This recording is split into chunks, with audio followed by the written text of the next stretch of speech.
We have the couple. I can maybe stand here so you can see the couple house, the single house, and the family house. And the couple house here goes one more floor up, and then we put the roof.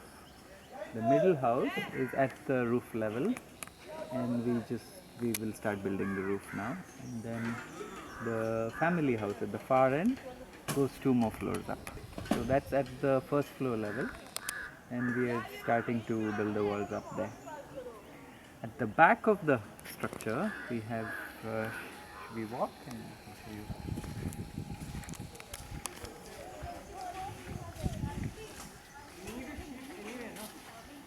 We have the ramps going up this way. So that's a handicapped access? Yes, it's all like all ramps, no steps anywhere. We have ramps going up and at the back.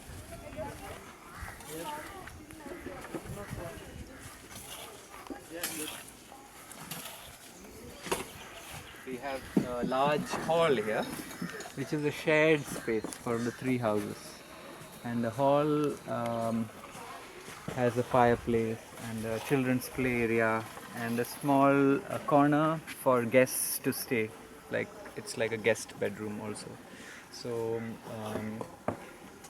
we're trying to encourage the idea of co-housing in Auroville, that we should not make individual prisons for ourselves in apartments and all caged and with walls and all that, but we should try and open up our houses to each other a little bit.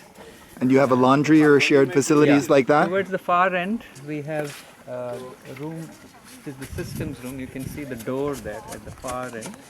That keeps all the batteries and all the water systems and the laundry. So the laundry is shared, a drinking water filter is shared, and the collective meeting space is shared. Altogether, the space between the private and the shared space is equivalent to what a standard apartment is in Auroville, but we try to emphasize the shared aspect, so we increase the areas there. And what are they doing here? Here they're trying to get sand out. It's all wet, and they're trying to mix mortar in the wheelbarrow and then take it to this wall, which is being built with rubble, with demolition waste. You see, this is from the Matri Mandir, and all this gets into a landfill normally, and it stops the rain from entering the ground because it forms an impervious kind of layer In the landfill? in the landfill. So once you rescue that, we can actually use it to build walls in what you call random rubble style of building. And so we have to, it's like a jigsaw, you have to fit the pieces together. It takes a little more time, but once you fit the pieces, you get a good tight fix. Now this is a steel rod you place in this wall to integrate a wooden column into the wall. We'll have wooden columns wherever you see steel rods. You see, we put wooden columns, and then we put a roof. And originally we were planning to use steel roofs, but we've decided to switch that to green roofs. So we said that with a similar cost, we can actually do a simple green roof with. And do you need an impervious layer on top? And what is that? And what we're planning is a simple plastic sheet with pebbles on top, and with the root barrier, which is the netting, the green netting. We put 3 layers of that.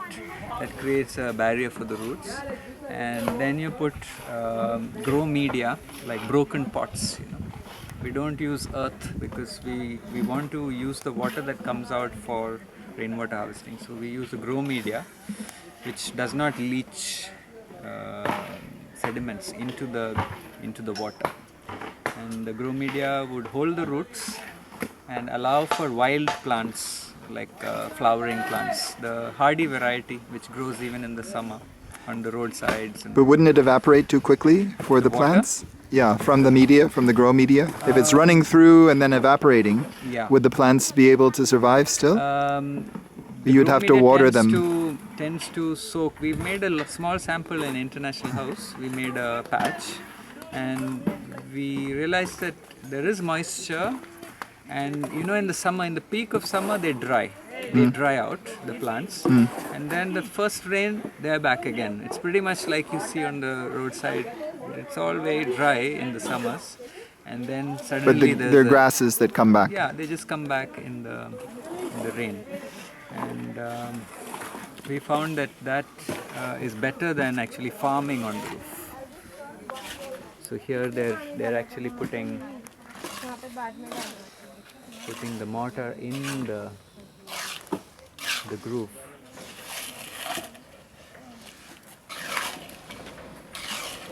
So do you need a professional mason to do this, or You see up there, that's Subramani. He's actually built the whole of Center Guest House, all the buildings there. He's built. He's now moved out of there, and he's more or less directing the masonry.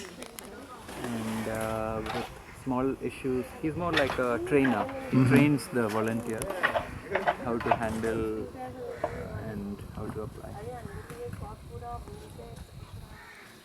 Okay, Manu, thank So you. you're welcome.